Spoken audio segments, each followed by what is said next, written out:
Hello friends, नमस्कार, good evening. आप सभी का बहुत बहुत स्वागत है आपके अपने चैनल ट्रिपल सी बाई फ्रेशडी पर। तो आप सभी के लिए ऑनलाइन टेस्ट स्टार्ट हो चुका है और इस टेस्ट का जो समय होता है 8:30 PM पर होता है, यानी कि आपको शाम को 8:30 बजे क्लास मिलती है। तो सभी को रेगुलर क्लास करना है। आज का क्लास नंबर 2 होगा। इससे पहले हमने एक क्लास करा दिया है, एक ऑनलाइन टेस्ट करा दिया है जिसका लिंक डिस्क्रिप्शन बॉक्स में दिया गया है, जहां से आप क्लास 1 देख सकते हैं। ठीक है, और आज की इस क्लास में आपको 30 मोस्ट इंपॉर्टेंट क्वेश्चन मिलेंगे। ये सभी प्रश्न आपके होने वाले ट्रिपल सी एग्जाम के लिए काफी इंपॉर्टेंट हैं। सो आप सभी इस क्लास को लास्ट तक जरूर देखें। तो चलिए शुरुआत करते हैं। आज का सबसे पहला प्रश्न आपके स्क्रीन पर आ चुका है और जो भी बच्चे लाइव आ चुके हैं आप सभी क्लास को शेयर जरूर करें ताकि और भी बच्चे और भी साथी इस क्लास को ज्वाइन कर सकें। सबसे पहला प्रश्न आपसे पूछा है, कैल्क में A1 और A2 को ऐड करने से क्या परिणाम आता है, क्या रिजल्ट आता है। कैल्क या फिर आपका एक्सेल, ये दोनों एक स्प्रेडशीट प्रोग्राम होते हैं और इसमें क्या होता है, अगर आप A1 देखो, यहां पर A1 और A2 है क्या, तो आपका यहां पर ये सेल का एड्रेस है। ठीक है, यानी कि अगर A1 सेल के अंदर और A2 सेल के अंदर जो भी लिखा होगा उसको ऐड कर देगा। और यहां पर ऐसा दिया नहीं गया है, बस आपको बोला गया है A1 और A2 को अगर आप ऐड करते हैं तो उसका रिजल्ट कितना होता है, ये आपको आंसर बताना है। तो यहां पे बताइए कौन सा करेक्ट आंसर हो जाएगा।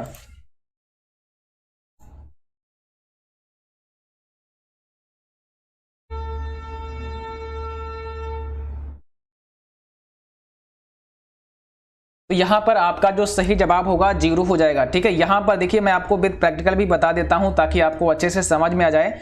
यहां पर जो आपका आंसर होगा वो 0 हो जाएगा। कैसे हो जाएगा, अगर मान लिया देखो यहां पर क्या है, हमने यहां पर इस सेल में आ चुके हैं और यहां पर मान लिया कि हमने यहां पर A2 और A1 को ऐड कर दिया। ठीक है, इस जगह पर हम क्या कर रहे हैं, A1 और A2 को ऐड कर रहे हैं, तो उसके लिए हमें इक्वल लगाना होगा। ठीक है, उसके बाद A1 पे क्लिक करना होगा और यहां पर हमें प्लस का साइन यूज करना है। उसके बाद में हमने यहां पर चलिए पहले हमें A1 लेना है या B1 ले सकते हैं, कोई बात नहीं है। ठीक है, तो हमने A1 पे क्लिक किया है, उसके बाद यहां पे प्लस का साइन लगाया है और V1 पे क्लिक कर दिया है। अब इसके बाद एंटर प्रेस करते हैं तो यहां पर जो रिजल्ट आपको दिखा वो कितना दिखा, 0 दिखा, यानी कि इसमें कोई वैल्यू नहीं है। और जब भी इसमें कोई वैल्यू आएगी, जैसे मैंने यहाँ 5 टाइप किया और B1 में भी 5 या 6 टाइप किया, तो इन दोनों का योग यहां पर आ चुका है। ठीक है, तो इस प्रकार से यहां पर जो हमारा आंसर हो जाएगा वो 0 हो जाएगा। Option number V correct. एक चीज और ध्यान रखना, ये जो एरर आता है हैश का, इसका मतलब क्या होता है, कई बार एग्जाम में आपके पूछा जाता है। तो जब आपके सेल में स्पेस कम होता है, जगह कम होती है, स्थान कम होता है, तब इस प्रकार से आपको एरर दिखाई देता है। इस चीज को भी आप ध्यान रखें। क्वेश्चन नंबर सेकंड का आप सभी आंसर बताएं और लिखा है, आप किसी भी व्यक्ति को सब्जेक्ट लिखे बिना मैसेज सेंड ईमेल भेज सकते हैं। ठीक है, यानी कि मैसेज भेज सकते हैं, ईमेल भेज सकते हैं।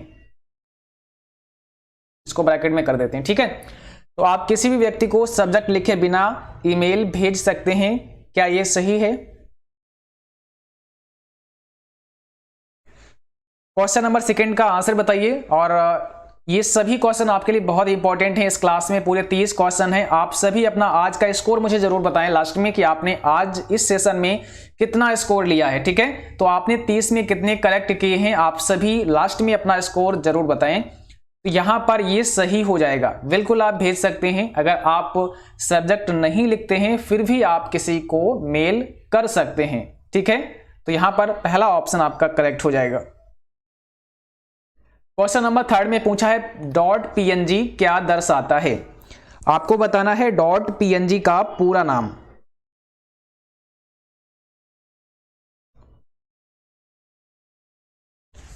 यहां पे कौन सा करेक्ट आंसर होगा, यहां पर हो जाएगा B। ध्यान रखना है, इसका मतलब होता है portable network graphics. Dot PNG का पूरा नाम होता है पोर्टेबल नेटवर्क ग्राफिक्स।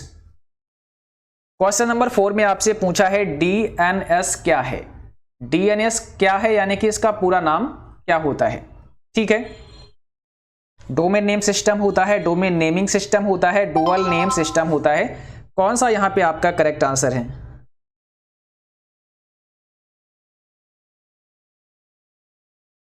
तो यहां पर हमारा पहला ऑप्शन हो जाएगा, इसका मतलब होता है डोमेन नेम और सिस्टम, डीएनएस का मतलब है डोमेन नेम सिस्टम, ध्यान रखना है।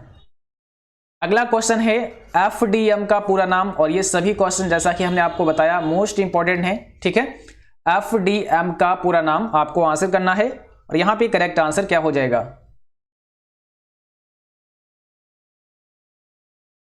एफडीएम का पूरा नाम आपको आंसर करना है, कौन सा यहां पे करेक्ट आंसर होगा? ऑप्शन बी हो जाएगा यहां पर, frequency division multiplexing. Option number B आपका करेक्ट हो जाएगा, ठीक है, ध्यान रखना है। चलिए क्वेश्चन नंबर अगला आप बताइए, ब्राउजर में इनकॉग्निटो मोड का क्या अर्थ होता है? ब्राउजर में इनकॉग्निटो मोड का अर्थ पूछा है, इसका मतलब क्या होता है बताइए। प्राइवेट, पब्लिक, दोनों, या इसमें से कोई नहीं? तो याद रखना है यहां पर हो जाएगा हमारा ऑप्शन पहला, प्राइवेट। अगर आप प्राइवेट ब्राउजिंग करना चाहते हैं तो आपको अपने ब्राउजर में इनकॉग्निटो मोड को ऑन कर लेना है, ठीक है। तो यहां पर ध्यान रखना ये होता है प्राइवेट। क्वेश्चन नंबर अगला आपको बताना है, गूगल क्रोम में पूर्ण स्क्रीन यानी कि फुल स्क्रीन के लिए शॉर्टकट कुंजी क्या होती है? ठीक है, गूगल क्रोम में फुल स्क्रीन करने की शॉर्टकट कुंजी क्या होती है? आप सभी जल्दी से जवाब भेजें। क्वेश्चन नंबर 7 का राइट आंसर क्या होगा? गूगल क्रोम क्या है? एक वेब ब्राउजर प्रोग्राम है। क्या है? एक वेब ब्राउजर प्रोग्राम है गूगल क्रोम। अब यहां पर अगर आपसे कहें कि इसका स्क्रीन को फुल कर देना है, फुल स्क्रीन कर देना है, तो उसकी शॉर्टकट की क्या होती है? F11 इसकी शॉर्टकट की होती है, याद रखना है। बी ऑप्शन हमारा यहां पे सही हो जाएगा। क्वेश्चन नंबर अगला, लिब्रे ऑफिस कैल्क के सेल की विड्थ को बढ़ाने के लिए शॉर्टकट का इस्तेमाल किया जाता है। कौन सी शॉर्टकट की इस्तेमाल करते हैं? ये क्वेश्चन कई बार हमने डिस्कस भी किया है और एग्जाम में भी कई बार पूछा गया है, तो काफी इंपॉर्टेंट प्रश्न है ये, ठीक है। अगर आप कैल्क में सेल की विड्थ को बढ़ाना चाहते हैं तो क्या शॉर्टकट की इस्तेमाल करते हैं? तो आपको अल्टर के साथ, अल्ट जो की होता है इसके साथ में राइट एरो प्रेस करना होता है, ठीक है। और अगर आप कम करना चाहते हैं तो अल्टर के साथ आपको फिर लेफ्ट एरो प्रेस करना होगा। चलिए क्वेश्चन नंबर 9 पर चलते हैं, और यहां पे पूछा है डिलीट किए गए मेल को रिकवर किया जा सकता है, या जो आपने मेल को डिलीट कर दिया है, ठीक है, जो मेल आपने डिलीट कर दिया है उसको आप पुनः प्राप्त करना चाहते हैं, तो कहां से उसे पुनः प्राप्त कर सकते हैं, कहां से उसे रिकवर कर सकते हैं? Trash, spam, junk, bounce.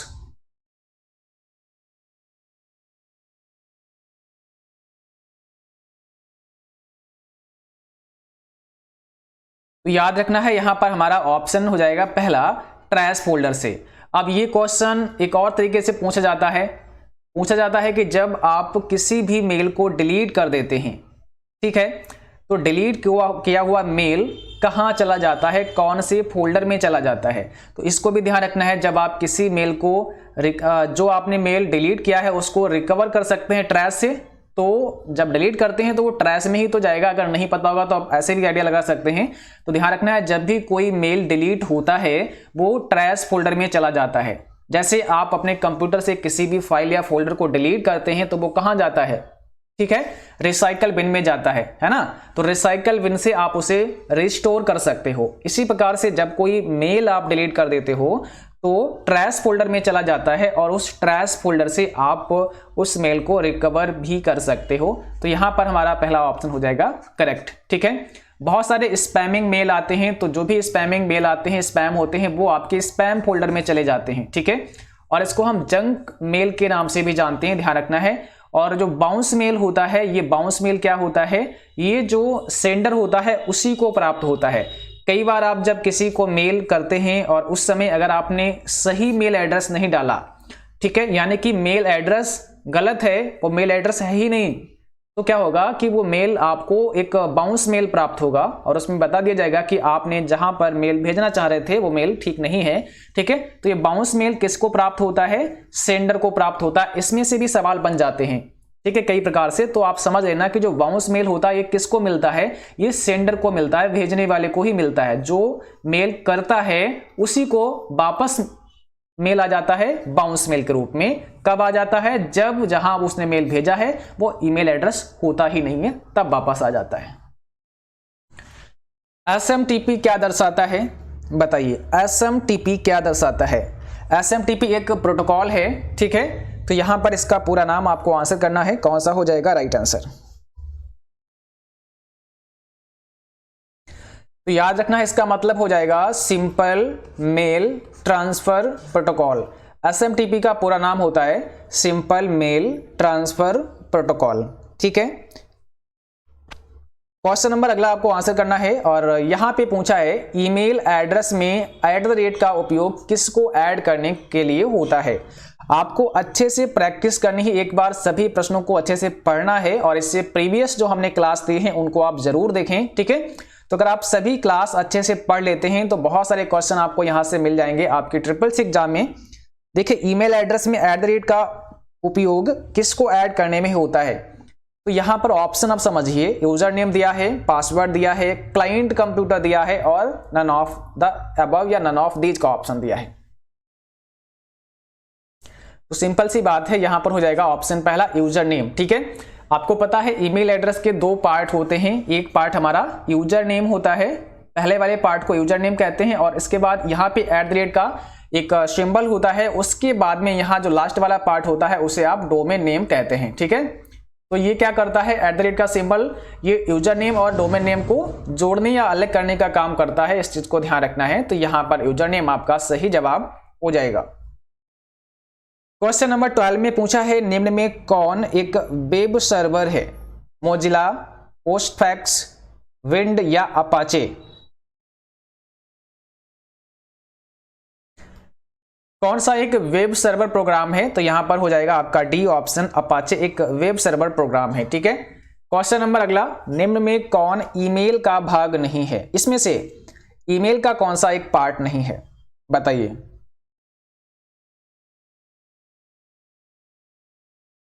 इसमें से कौन सा ईमेल का पार्ट नहीं है? क्वेश्चन नंबर 13 में सही जवाब क्या होगा? आप देखिए पहला ऑप्शन देखिए, @ जो सिंबल होता है क्या ये ईमेल का भाग होता है? तो हाँ, ये भी एक ईमेल का भाग है, ठीक है। स्पेस, आप स्पेस नहीं लगा सकते हैं, अगर कोई ईमेल एड्रेस है तो उसमें क्या है, आप स्पेस नहीं दे सकते हैं। अंडरस्कोर, आपने देखा होगा कई बार बहुत सारे जो ईमेल एड्रेस होते हैं उसमें जो यूजर नेम बना होता है उसमें हम अंडरस्कोर भी यूज कर लेते हैं, क्योंकि कई बार क्या होता है जिस नाम से हम ईमेल एड्रेस बनाना चाहते हैं उस नाम से किसी का होता है तो हम उसको नहीं बना सकते हैं, क्योंकि यहां पर ये यूनिक होना चाहिए, है ना। सभी का जो यूजर नेम होता है वो अलग अलग होना चाहिए, तो इस प्रकार से हम उसमें अंडरस्कोर का इस्तेमाल कर सकते हैं। तो ये भी ठीक है, लेकिन हम स्पेस का इस्तेमाल नहीं कर सकते हैं। तो आप बोल सकते हैं कि स्पेस जो है ये आपके ईमेल का पार्ट नहीं है। तो ऑप्शन नंबर हमारा यहाँ पे बी हो जाएगा। अगर आप किसी भी यूजर नेम के बीच में डॉट इस्तेमाल करना चाहते हैं तो डॉट भी इस्तेमाल कर सकते हैं, ठीक है। अगला क्वेश्चन है यूनिफॉर्म रिसोर्स लोकेटर URL क्या है? एक हार्डवेयर, एक software program, address of the document और पेज ऑन www या ऑल ऑफ दीज। तो यूनिफॉर्म रिसोर्स लोकेटर यानी कि URL क्या है?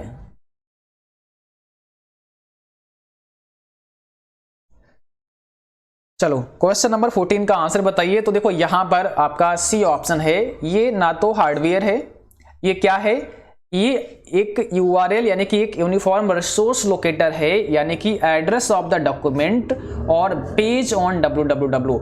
ये डॉक्यूमेंट का पता है, एड्रेस है और उस डॉक्यूमेंट का पता है जो www पर है, या आप बोल सकते हैं कि ये वेब पेज का एड्रेस होता है। किसका होता है?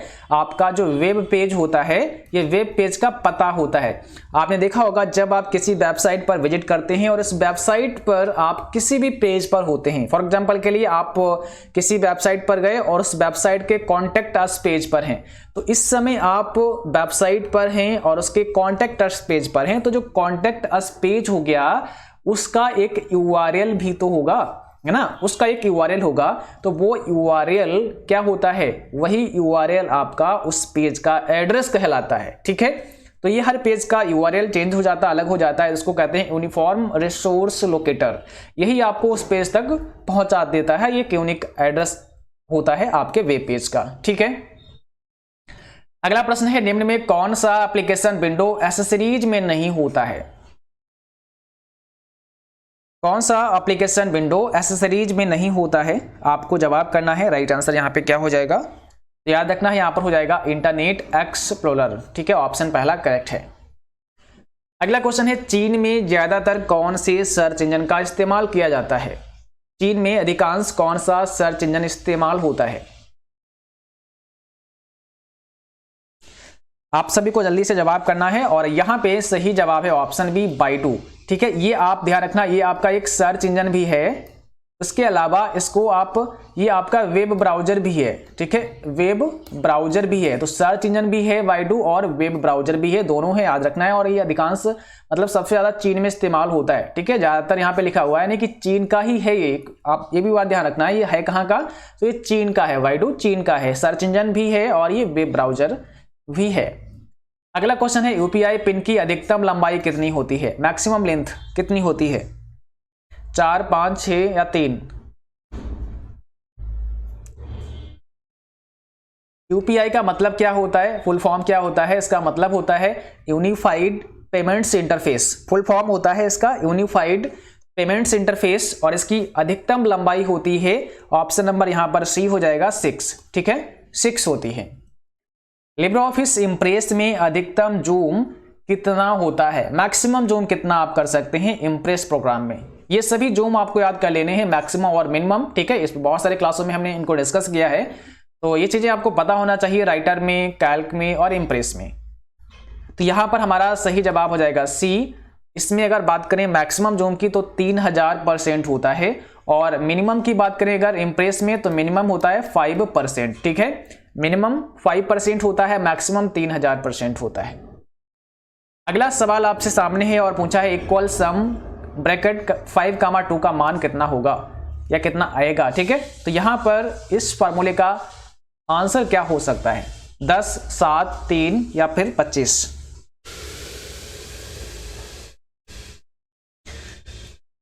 यहां पर देखो सम, और सम क्या करता है, सम आपका जोड़ने के लिए होता है। ठीक है, याद रखना है। तो यहां पर 5 और 2 को अगर आप जोड़ देंगे तो आंसर कितना आ जाएगा? 7 आ जाएगा, तो ऑप्शन बी हो जाएगा। यहां पर फिर 7 हो जाएगा। ठीक है, यही अगर यहां पर प्रोडक्ट होता तो प्रोडक्ट क्या कर देता है? गुणा कर देता है। प्रोडक्ट का काम होता है मल्टीप्लाई कराना। ठीक है, तो आप यहां पर दोनों की गुणा कर सकते थे, तब आपका आंसर 10 हो जाता। लेकिन यहाँ पे सम दिया है तो इसका मतलब यहाँ पे योग हो जाएगा, जो कि 7 है, ऑप्शन बी करेक्ट।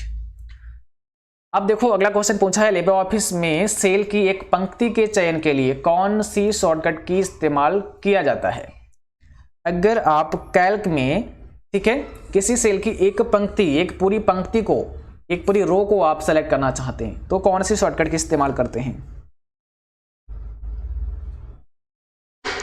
उसके लिए हमें शिफ्ट और स्पेस दबाना होता है। जैसे ही आप शिफ्ट और स्पेस दबाते हैं तो पूरा पंक्ति आपका सेलेक्ट हो जाता है। जैसे कि आप यहां पर हैं और अभी मुझे क्या करना है, आप यहां देख सकते हैं, अभी मान लिया कि मुझे यहां पर एक रो सेलेक्ट करनी है। जैसे जो यहां पे मैंने 11 लिखा है, ये पूरी रो हम सेलेक्ट करना चाहते हैं एक बार में, तो हम यहां पर शिफ्ट दबाएंगे। उसके बाद में आपको यहां पे शिफ्ट दबाना है, साथ में स्पेस बार प्रेस करना है। तो आपने देखा ये पूरा रो हमारा अब सेलेक्ट हो चुका है।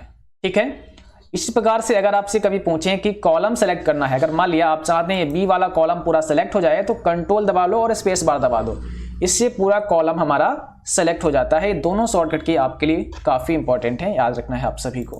ठीक है, तो यहां पर अगला क्वेश्चन बताना है, सोचने, तर्क करने और सीखने में सक्षम कंप्यूटर प्रणाली की विशेषताओं को जाना जाता है। 21 में कौन सा करेक्ट आंसर है? तो सही जवाब हो जाएगा फिर यहां पर आर्टिफिशियल इंटेलिजेंस। ठीक है, artificial intelligence, option number C. इसको शॉर्ट में कहते हैं ए और आई। ठीक है, क्या कहते हैं? एआई कहते हैं, आर्टिफिशियल इंटेलिजेंस। ठीक है, और कई बार आपसे पूछेंगे कि आर्टिफिशियल इंटेलिजेंस के जनक कौन हैं, तो इसके जनक कौन हैं? John McCarthy. John McCarthy AI के जनक हैं, इसको भी ध्यान रखना है। किसी भी वेबसाइट्स को इंटरनेट पर उपलब्ध कराने को क्या कहा जाता है? किसी भी वेबसाइट को इंटरनेट पर उपलब्ध कराना क्या कहलाता है? सर्चिंग कहलाता है, वेब होस्टिंग कहलाता है, सर्फिंग कहलाता है, या इसमें से कोई नहीं? ठीक है, किसी भी वेबसाइट को इंटरनेट पर उपलब्ध कराना क्या कहलाता है? तो उसे कहते हैं वेब होस्टिंग। क्या कहते हैं? वेब होस्टिंग कहते हैं, ऑप्शन नंबर वी करेक्ट होगा। अगला क्वेश्चन है, वर्कशीट पर हॉरिजॉन्टल और वर्टिकल लाइनें होती हैं, इन हॉरिजेंटल और वर्टिकल लाइनों को क्या कहते हैं? आपने देखा होगा जब आप एक्सेल या कैल्क में काम करते हैं तो यहां पर देखो बहुत सारी ये लाइनें आपको दिख रही ना, है ना, ये बहुत सारी वर्टिकल और हॉरिजेंटल लाइनें आपको नजर आ रही हैं। इनको हम क्या बोलते हैं? इनको क्या बोलते हैं? जल्दी से बताइए। 23 में आपका सही जवाब क्या है? तो इन्हें हम लोग ग्रिड लाइन बोलते हैं। Option D. एक एक चीज को ध्यान रखना है आपको, ठीक है। इनको हम ग्रिड लाइंस बोलते हैं, इस चीज को ध्यान रखना है। क्या आप ग्रिड लाइंस को हाइड कर सकते हैं? तो यस, कर सकते हैं। तो इसका आंसर हो जाएगा हाँ, बिल्कुल आप ग्रिड लाइंस को हाइड कर सकते हैं और अनहाइड भी कर सकते हैं, ठीक है। इनमें से किस भाषा का प्रयोग माइक्रो बनाते समय होता है? इनमें से कौन सी भाषा का प्रयोग माइक्रो बनाते समय एक्सेल में करते हैं? अगर आप माइक्रो बनाते हैं तो कौन सी भाषा इस्तेमाल करते हैं? बताइए। 24 में कौन सा करेक्ट आंसर है? याद रखना है, माइक्रो बनाते समय हम विजुअल बेसिक का इस्तेमाल करते हैं, तो ऑप्शन पहला हो जाएगा विजुअल बेसिक। अब अगला क्वेश्चन पूछा है एमएस वर्ड में वर्कस्पेस कुंजी डैश कर्सर के बाईं ओर के कैरेक्टर को मिटाती है, कर्सर जहां स्थित है उस कैरेक्टर को मिटाती है, कर्सर के दाएं ओर के कैरेक्टर को मिटाती है, या एक शब्द को मिटाती है। जो एमएस वर्ड में जो आपका वर्कस्पेस कुंजी होता है, ये एमएस वर्ड में भी है और राइटर में भी है, दोनों में काम करता है, ठीक है। तो जो बैक स्पेस कुंजी होता है वो कौन से कैरेक्टर को मिटाती है? जैसे कि हमारा यहां पे कर्सर है, अभी यहां पे कर्सर है, ठीक है, मान लेते हैं। और इस कर्सर, अब हम बैक स्पेस दबाएंगे तो कौन सा अक्षर मिटेगा? ये कैरेक्टर आपका है लिखा हुआ है, ये मिटेगा। फिर मिटाती ये लिखेगा, है ना, इसको हम इधर से मिटा सकते हैं। यानी कि ये कौन सा साइड हो गया हमारा? लेफ्ट हो गया। और कर्सर के राइट हैंड साइड वाला ये पार्ट हो गया, ठीक है। तो बैक स्पेस से हम कर्सर के लेफ्ट साइड को मिटा सकते हैं, यानी कि बाईं तरफ के। तो पहला ऑप्शन हो जाएगा हमारा करेक्ट, ठीक है। अगर आपसे पूछे कि डिलीट की जो होता है वो कर्सर के किस साइड के कैरेक्टर को मिटाती है, तो डिलीट की जो होता है वो कर्सर के राइट साइड के कैरेक्टर को मिटाती है। अगर हमारा कर्सर यहां पे है, ऐसे करके यहां पे कर्सर है हमारा, और अब हम डिलीट बटन दबाते हैं तो पहले ये को मिटेगा, फिर इस साइड का यानी कि राइट साइड का मिटेगा। इस चीज को ध्यान रखना है। अब देखो अगला क्वेश्चन है, फाइल को प्राप्त करने या संग्रहित करने में किसका उपयोग होता है? फाइल्स को प्राप्त करने और उनको संग्रहित करने में किसका उपयोग होता है? याद रखना है, फाइल ट्रांसफर प्रोटोकॉल, जिसका मतलब होता है FTP, और इसका पूरा नाम होता है फाइल ट्रांसफर प्रोटोकॉल। याद रखना है, ठीक है। 27 में बताइए निम्न में कौन सा यूटिलिटीज सॉफ्टवेयर है? 27 में कौन सा करेक्ट आंसर है? कौन सा यूटिलिटीज सॉफ्टवेयर है? तो यहां पर हो जाएगा डिस्क कंप्रेशन। ये आपका एक यूटिलिटी प्रोग्राम है, यूटिलिटी सॉफ्टवेयर है, तो ऑप्शन पहला करेक्ट हो जाएगा। अगला क्वेश्चन है वेब डिजाइनिंग लैंग्वेज, इसमें से कौन सी है? HTML, जावा, बेसिक या visual basic? Web designing language है कौन सी? तो यहां पर सही जवाब है ऑप्शन पहला HTML, जिसका मतलब होता है हाइपर टेक्स्ट मार्कअप लैंग्वेज। अगला क्वेश्चन है लिनक्स क्या है? ऑपरेटिंग सिस्टम है, हार्डवेयर है, यूटिलिटी सॉफ्टवेयर है, या इसमें से कोई नहीं? तो यहां पे बताना है लिनक्स क्या है। 29 में कौन सा करेक्ट आंसर है? तो लिनक्स एक ऑपरेटिंग सिस्टम है, ऑप्शन पहला हो जाएगा। एक क्या है? ऑपरेटिंग सिस्टम है, ठीक है। और कई बार आपसे पूछेंगे कि लिनक्स जो है वो किस प्रकार का ऑपरेटिंग सिस्टम है, तो ध्यान रखना ये आपका ओपन सोर्स है। कैसा है? ओपन सोर्स ऑपरेटिंग सिस्टम है आपका लिनक्स। अब अगला क्वेश्चन है ULSIC किस जनरेशन में प्रयोग की गई? सेकेंड जनरेशन में, फर्स्ट जनरेशन में, फिफ्थ जनरेशन में, या थर्ड जनरेशन में? बताइए। और ये सवाल भी कई बार आपके एग्जाम में आता है, तो याद रखना है सभी जनरेशन में जो टेक्नोलॉजी इस्तेमाल की गई है आप उसको याद रखें, ये बहुत इंपॉर्टेंट है आपके लिए। जैसे कि फर्स्ट जनरेशन में किसका इस्तेमाल हुआ, सेकेंड में किसका इस्तेमाल हुआ, थर्ड में किसका इस्तेमाल हुआ, तो ये चीजें आपको याद रखनी है, ठीक है। तो ULSI की अगर बात करें, ultra large scale integrator circuit की अगर बात करें, तो ये होगा फिफ्थ जनरेशन में, ऑप्शन हमारा हो जाएगा सी करेक्ट। अगर बात करें पहली जनरेशन, फर्स्ट जनरेशन, तो इसमें वैक्यूम ट्यूब इस्तेमाल किया गया था, वैक्यूम ट्यूब। सेकेंड की बात करें तो ट्रांजिस्टर्स का इस्तेमाल किया गया था, और थर्ड की बात करें तो वहां पर IC का इस्तेमाल किया गया था। फोर्थ की बात करें तो फिर वहां पर VL, ठीक है, VLIC यानी कि very large scale integrated circuit, VLSIC, ठीक है। और उसके बाद में फिफ्थ में SI, ठीक है। इस चीज को आप ध्यान रखना, काफी इंपॉर्टेंट आप सभी के लिए। चलिए आज की क्लास बस यहीं तक थी। उम्मीद है आप सभी को क्लास पसंद आई होगी और आप सभी हमारी वेबसाइट पर मॉक टेस्ट जरूर करें। मॉक टेस्ट करने के लिए आपको लॉगिन करना है www.cccbyfish.com और इसका लिंक डिस्क्रिप्शन बॉक्स में दिया गया है, जहां से आप प्रैक्टिस कर सकते हैं। वहां पर ढेर सारे आपको ऑनलाइन मॉक टेस्ट मिल जाएंगे, ठीक है। और इस क्लास का पीडीएफ लेने के लिए आप हमारी वेबसाइट पर विजिट करें। वहां पर आपको एक ऑप्शन मिलेगा डाउनलोड पीडीएफ का, वहां से आप आज का पीडीएफ डाउनलोड कर सकते हैं या फिर आप टेलीग्राम चैनल को ज्वाइन कर सकते हैं, वहां से भी आप आज का पीडीएफ डाउनलोड कर सकते हैं, ठीक है। किसी भी जानकारी के लिए आप हमें मेल कर सकते हैं info.ccccbyfish@gmail.com पर, या हमें व्हाट्सएप पर कांटेक्ट कर सकते हैं 9452299436 पर, ठीक है। इसके अलावा आप हमें फेसबुक और इंस्टाग्राम पर फॉलो कर सकते हैं।